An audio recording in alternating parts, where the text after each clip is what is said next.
Coucou, aujourd'hui c'est Féminis cherche podcast cinéma et je suis comme d'habitude avec Jude. Coucou. Et Cam. Salut. Et aujourd'hui on tourne un épisode un peu spécial puisqu'on a décidé pour notre premier anniversaire, pour nos 1 an, de faire des petits épisodes de présentation où en fait on va vous parler de cinéma comme d'habitude et de nos goûts et de... Enfin voilà. Tout simplement. Tout simplement. On a préparé toute une liste de petites questions et donc à chaque fois on va être 2 à interviewer et l'autre répond aux questions. Enfin, comme un interview quoi. J'allais dire après sinon ce serait un peu chiant genre et personne ne répond. Personne ne répond. Ok, bah Jude t'es prête? Oui. Ok, bah vas-y let's go hein. Est-ce que tu peux te présenter un petit peu, nous en dire un peu plus sur toi? Oui, alors moi c'est Jude, j'ai 29 ans depuis 4 jours et après je suis une femme hétérosexuelle jusqu'à preuve du contraire, on sait jamais ce qui peut arriver dans la vie. On s'est aussi dit les maisons de Harry Potter et notre Patronus parce que ça pouvait être sympa. Alors moi je suis Serpentard. En termes de Patronus, je suis un étalon noir. Ouais. Voilà. T'es vraiment le toxic guy, Le putain. toxic guy, vraiment la mentalité d'un fuckboy, on est présent. En termes de signe astrologique, je suis Capricorne, vraiment rien de mal. C'est terrible. Je te jure que je suis gentille. C'est super les Capricornes, Oui. moi je les aime beaucoup. On fait ce qu'on peut avec ce qu'on a. Et du coup, voilà pour ma petite présentation en vrai. Ok, après on s'était dit quelques questions issues du questionnaire de Proust, qui est un vieux questionnaire auquel avait répondu Monsieur Proust et qui a fait référence un peu dans le milieu. Dans Du tout coup, le milieu, parce que moi je sais pas, donc je m'en parle. Du coup, t'as choisi les 2 questions suivantes. Quel est ton oiseau préféré? Alors moi, mon oiseau préféré, c'est le macarum one, parce que c'est des tout petits oiseaux qui sont très très mignons, mais qui se font un peu vicos par la théorie de l'évolution, parce qu'ils sont minuscules, ils sont bouffés par tout le monde, et c'est un truc du type, ils peuvent pondre des œufs que au bord d'une falaise à 45 degrés par rapport au soleil, à la mer, un truc comme ça. Donc ils vont pas durer très longtemps, mais vraiment, c'est les oiseaux les plus mignons du Mais monde. oui, comment ont-ils survécu? Je sais pas du tout, Mmh. par leur mignonnerie, je pense. C'est sûr. Et quel est le caractère que tu méprises le plus? Alors moi, ce que je méprise le plus, c'est le fait de ne pas être fiable. J'ai vraiment tapé pas fiable antonyme et j'ai trouvé déloyal, mais je trouvais que ça résonne c'est pas tout à fait un peu, pareil. mais pas pareil. Mmh. Moi, je veux des gens fiables dans ma vie. Ensuite, est-ce que tu peux nous expliquer rapidement pourquoi tu as voulu participer au podcast? C'est parce que j'avais envie de faire un truc en parallèle de mon taf, enfin que ce soit pas le centre de ma vie, le travail, d'avoir quelque chose de stimulant. Et aussi parce que je suis persuadée que le cinéma, c'est le médium le plus universel en termes culturels, dans le sens où j'ai l'impression que tout le monde a pu voir au moins un film dans sa vie. Et je trouve que c'est un art qui a été beaucoup récupéré par des classes plus élevées et que ça n'a pas le mérite d'être le cas. Et donc du coup, j'aime beaucoup cette idée de prendre le temps de parler de films, et notamment de réalisatrices, et de les décortiquer et de permettre à tout le monde d'avoir un peu une discussion comme ça et de penser pouvoir y participer, quoi. Qu'est-ce que tu aimes dans le cinéma? Bah, moi, ce que j'adore dans le cinéma, en fait, c'est un peu un art primordial pour moi, je dirais. Enfin, je me vois pas vivre sans ça. Il y a un côté où ça me... Enfin, je sais que ça a été un art très refuge quand j'étais préadolescente. Parce que ça allait pas comme toute préadolescente. Et c'est dur d'être une fille de 13 ans, comme dirait Sophia. Tout à fait. Et aussi, il y avait l'aspect où le cinéma, moi, ça me permet de comprendre mes propres émotions. Enfin, vraiment juste le principe de catharsis de base, où je vois des récits à l'écran et du coup, je me dis, je peux être triste parce que cette personne est triste, ou je peux rire parce que cette personne rit, ou je savais pas que je ressentais telle émotion, mais en fait, cette personne me le montre et me permet de mieux me découvrir moi-même. Et en plus aussi, c'est un art d'énorme toqué, où tout a une signification, ce que je trouve être hyper rassurant, parce que déjà c'est une histoire qui est finie dans le temps, étant donné que ça dure 2 heures en général, et que c'est un temps où chaque image à l'écran a une signification qu'on peut lui donner, enfin que soit le réal a voulu transmettre, soit toi-même en tant que spectatrice, tu développes ta signification propre. Et j'aime beaucoup ça, le fait que tout ait un sens en fait. Je trouve ça très rassurant. Trop bien. Et est-ce que tu peux nous parler de ton premier souvenir de cinéma du coup? Bah grave, c'était avec mon papa. Non, en gros, après j'en ai eu d'autres de souvenirs de films regardés à la maison, mais vraiment premier souvenir dans une salle. J'avais 7 ans et c'était la sortie du Château ambulant. Ah, oui. Et mon père m'avait pris un après-midi de congé pour m'emmener le voir dans le cinéma à côté de là où j'ai grandi et où c'est drôle parce que c'était un moment où il y avait un autre garçon de ma classe dans la salle qui s'appelait Alexandre, je me souviens. Et où il m'avait Coucou Alexandre. il m'avait fait coucou dans la salle et je m'étais dit mais qu'est-ce qu'il fait là? Pourquoi il n'est pas à l'école? Comment ça les gens vivent en dehors des endroits où je les croise le plus souvent? Et du coup j'avais eu un gros bug à ce moment-là.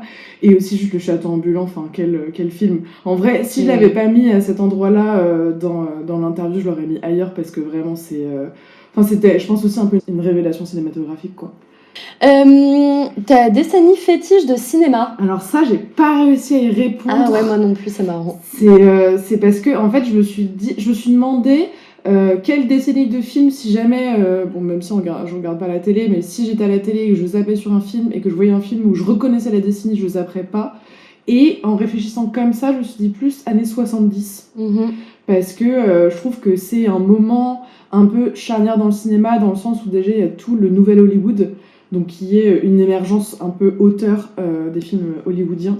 Et aussi j'aime beaucoup les récits qui sont présentés dans cette décennie, les couleurs aussi, j'adore l'effet sépia, enfin vraiment c'est hyper chelou, mais par exemple je sais pas, un peu type film de Claude Chabrol, un peu les choses comme ça, avec énormément d'intensité, les émotions sont très franches et avec pas mal de cruauté aussi, par exemple comment les enfants sont filmés ou quoi, enfin il y a quelque chose de très très brut que j'apprécie énormément. Mais je suis pas fermée à d'autres décennies, loin de là. Voilà. Tu peux nous parler un peu de ton top 4 des films préférés? Ouais, ça a été hyper difficile à faire. Et le top Letterboxd. Et Letterboxd étant du coup une appli un peu Sens Critique version américaine, et où en fait ils ont développé un concept où ils vont sur les tapis rouges et puis ils demandent aux célébrités leur top 4 et à chaque fois c'est la panique à bord. Et moi, il y en a qui sont chauds quand même. Hein. Ouais, parce qu'ils ont réfléchi en amont avec 10 personnes autour d'une table et ils étaient en mode ok, là il faut que tu dises ça. Moi je suis persuadée aussi que c'est un moyen pour eux, enfin pour elles, de faire des petits genre coucou à des réals qui les intéressent en mode ah je veux bien travailler avec toi. Moi je pense qu'il y a de ça. Ouais. Ah ouais. Ah pour moi c'était vraiment trop travaillé pour être. Ah ouais. J'avais vu celle de Josh O'Connor, il était trop mignon, il était en mode Ratatouille. J'étais en mode chouquette. Je ne peux pas savoir également, c'est une bonne transition. Il a mis un film d'Alice Rohrwacher, qui est également le premier film de ce top 4 de Jude, à savoir Heureux comme Lazaro, donc qui est un film juste exceptionnel. Enfin, je vais pas trop vous révéler l'histoire parce qu'il y a un plot twist au milieu du film, ce qui est assez rare en termes de construction, qui est phénoménal, mais où de base du coup on suit une espèce de communauté italienne dans les années genre 30-40 je dirais, avec un personnage qui s'appelle du coup Lazzaro, donc qui reprend la figure du Saint Lazare en gros, qui est un saint qui a ressuscité, et c'est une figure qui est complètement angélique. Et donc ce que j'apprécie énormément dans ce film, c'est à quel point est-ce que il ne croit qu'en l'humanité, quoi. Dans le sens où il ne se fait que arnaquer en permanence, tout le monde profite de lui et tout, et lui continue à être d'une bonté suprême et à ne pas en démordre, et c'est même pas conscient, c'est-à-dire que c'est même pas un choix politique ou idéologique qu'il a, juste c'est sa nature profonde, et il peut pas s'empêcher d'être profondément bon et gentil. Et du coup je trouve ça hyper fascinant, pour revenir sur le fait de comprendre mes émotions, etc. C'est vrai que des fois je crois pas trop en l'humanité, et voir quelqu'un comme ça se faire vraiment traîner dans la boue et en même temps ne pas être touché par ça et continuer à croire en l'autre, et où il y a des fois où évidemment ça lui est rendu, où il y a des personnes qui sont bonnes avec lui aussi. J'adore ce personnage, genre vraiment il y a une espèce de fascination pour lui qui est hyper grande, et la cinématographie est magnifique aussi. C'est un peu lent, mais moi j'aime bien les films contemplatifs comme ça.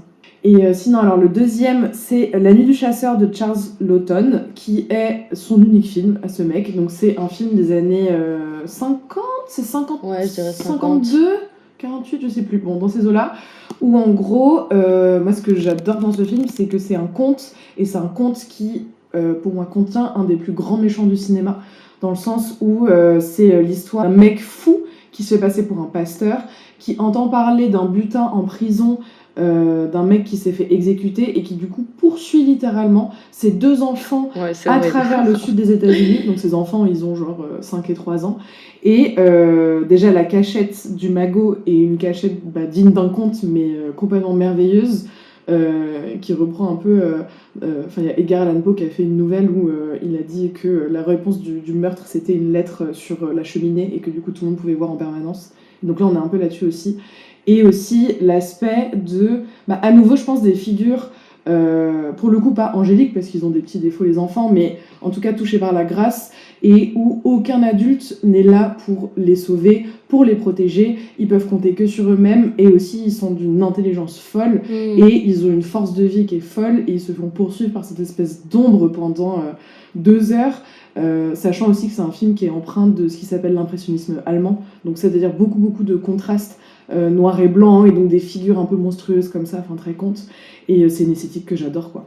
Ouais, ça m'avait fait penser aussi aux désastreuses aventures des orphelins Baudelaire, je trouve qu'il y a quelque chose de ça aussi, 100%, quoi. qui est la série de livres que j'ai lu pendant ma préadolescence, genre à fond complètement. Le 3e, c'est un film qui s'appelle Psychonautas d'Alberto Vasquez et Pedro Rivero, donc qui est un film d'animation espagnol dans les années 2020, et où pareil c'est un univers qui est assez sombre, où c'est des petits personnages en animaux. Juste, c'est un peu la fin du monde, ils sont sur une île et genre chacun essaie de s'en sortir un peu comme il peut. Et le personnage principal, c'est un personnage qui s'appelle Beard Boy, qui est vraiment un dealer. mais qui est, en fait, tu sens aussi, je crois que c'est un peu la thématique de mon interview, les personnages bons et brisés, mais où lui, du coup, c'est vraiment une personne qui est, du coup, un oiseau qui est complètement brisé par la vie, mais qui a cette espèce de poésie où il y a tout un sous-texte critique du fascisme dans ce film, et où tu sens que lui, il s'en échappe en fait par malheureusement un peu la drogue, mais aussi beaucoup en volant et en survolant du coup toutes ces descentes de police, et c'est un film extraordinaire. Et son refuge, c'est un saule pleureur où il rentre dans un petit truc et où il y a plein, genre un monde un peu enchanté et tout. Trop beau. Ouais, franchement, ce film me fait pleurer à chaque fois. Je l'ai vu, je pense, 5 fois, et au même moment, à chaque fois, je pleure, quoi. Voilà. Et le dernier, vraiment, je vais passer pour une psychopathe. J'ai beaucoup hésité sur le 4e, mais j'ai fini par mettre Funny Games de Michael Haneke. Yeah. Parce que j'adore ce film. En fait, en gros, c'est un film où c'est un peu... c'est un film purement sadique.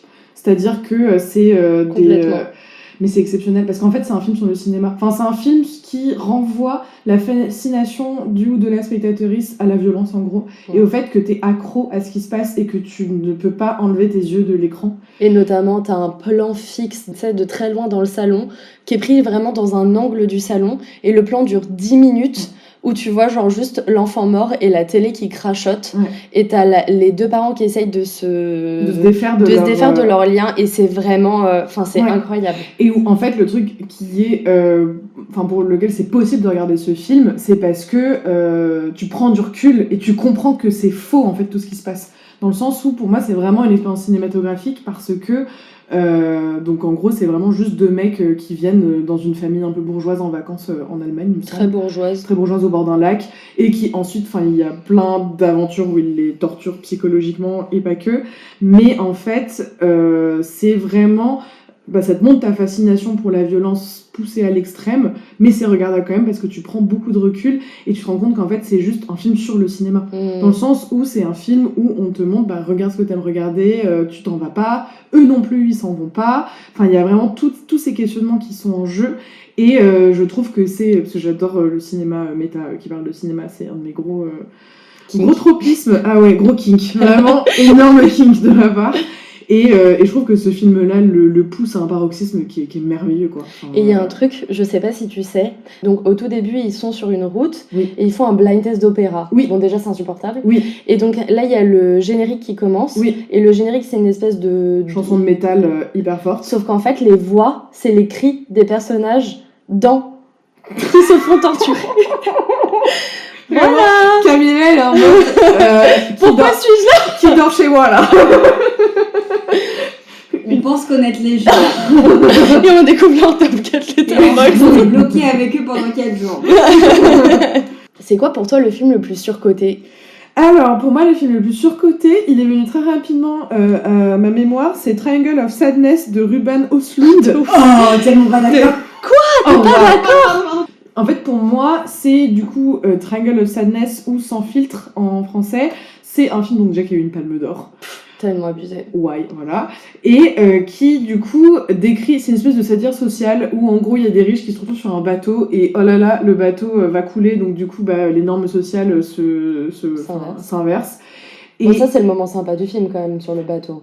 en fait, moi, je trouve que ça rattrapait pas du tout. C'est divertissant, mais je suis en mode... On a tellement essayé de me faire rentrer dans mon gosier. J'ai l'impression d'être une noix qu'on gave. D'une espèce de théorie pseudo-marxiste, pseudo-critique... d'un état où les riches sont riches et les pauvres sont pauvres globalement, à part ça on n'en tire pas grand chose d'autre, et juste avec des personnages ultra caricaturaux qui pourraient être des personnages archétypaux, mais étant donné que le récit n'est pas assez développé pour moi, du coup ils en deviennent caricaturaux.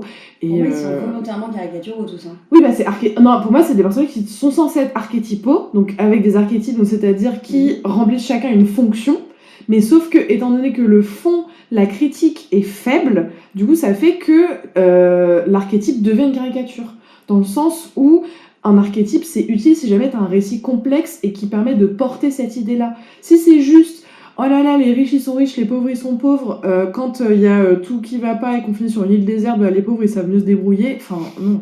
Moi, je trouve que c'est pas du tout. Je trouve que c'est, pour le coup, c'est des là, je trouve qu'il y a un raccourci.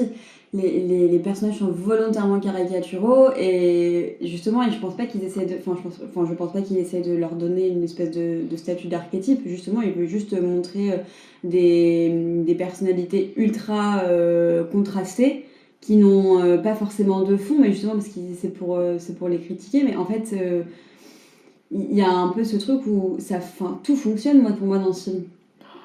Je suis un peu fait chier quand même. En fait, c'est plus à chaque Non, mais il y a de la longueur, surtout sur la partie île déserte. Ah ouais.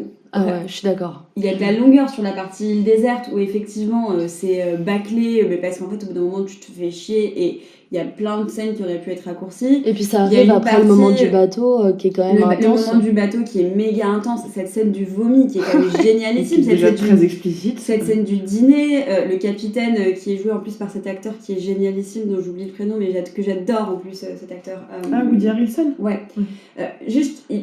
Pour moi, ce film, il dit... je sais pas comment l'expliquer, mais il dit tout, en fait, ce qu'il a envie de dire. C'est tellement explicite que, oui, mais pour moi, c'est ça qui est génial. Non, c'est ça le problème, c'est que l'idée de base est tellement simpliste que t'as pas besoin de 2h30 pour la développer.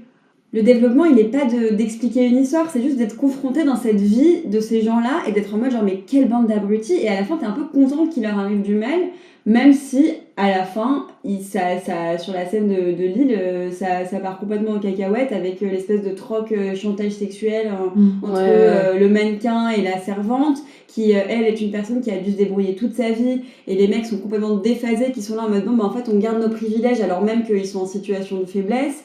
Mais pour autant, je pense que ça fait partie de ces films où, justement, tu peux en même temps débrancher ton cerveau et avoir un grand moment de divertissement et en même temps ressortir avec un vrai propos. Moi, je l'ai perçu comme ça, même si la longueur sur la scène de l'île m'a vraiment fait chier aussi.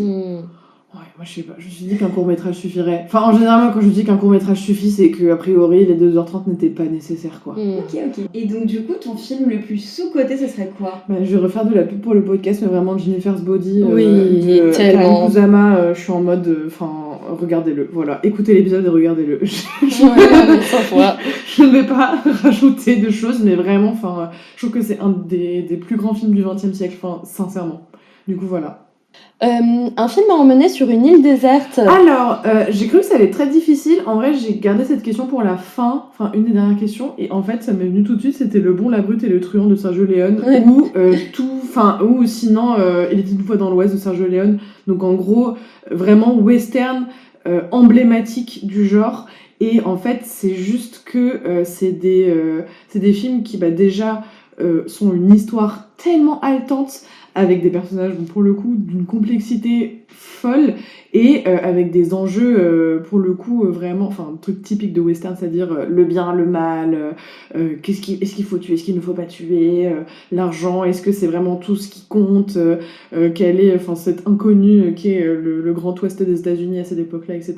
Dans Le Bon, la Brute et le Truand, ce que j'adore, c'est que c'est doublé d'une cinématographie qui est tellement reconnaissable, c'est-à-dire que je pense que pour toute personne qui a vu ce film, on lui montre une image de ce film et il sait quel film c'est. Alors que je sais que moi parfois on montre des images de films que j'ai vus et j'arrive pas du tout à remettre, enfin c'est pas du tout un truc instantané, alors que là c'est des trucs qui te marquent tellement la rétine que du coup tu peux juste, enfin c'est hyper puissant quoi.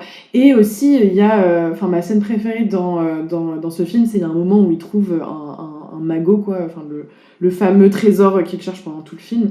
Et j'ai trouvé que c'était du génie, c'est-à-dire que Sergio Leone l'a filmé comme quand on ferme un peu les yeux et qu'on est dans une voiture qui va très très vite ou dans un train et qu'on voit que des trucs flous autour de nous pour illustrer en fait la joie et l'euphorie que c'est que de trouver ce trésor.